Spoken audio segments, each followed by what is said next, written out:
Let's see 2 bond பேர் மட்டும் இருந்ததுன்னா அதோட ஷேப் நமக்கு என்ன வரும் அப்படின்னா லீனியர் ஷேப் வரும். For example beryllium dihydrate 2 bond pair plus 1 unpaired electron இருந்தது அப்படின்னா அதோட ஷேப் பெண்ட் ஷேப் வரும்.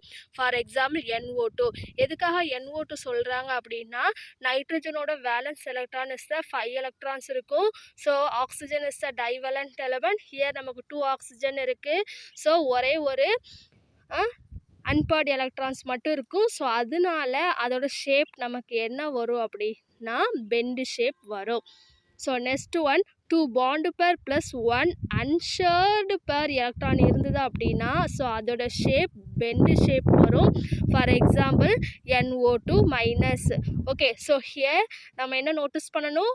we already know minus means adding of electron, plus means loss of electron. Next 2 bond pair plus 2 unshared பேர் electron இருந்ததுன்னா அதோட shape bend. For example water. Next 2 bond pair plus 3 unshared பேர் electron இருந்தது அப்படின்னா அதோட shape நமக்கு என்ன வரும் அப்படின்னா லீனியர் வரும். For example ClF2 minus. Okay, so நம்ம இப்போ 2 பாண்டு பேர்னா என்னது, ஸோ அதோட ஷேப்னா என்னன்னு சொல்லி நம்ம பார்த்துட்டோம்.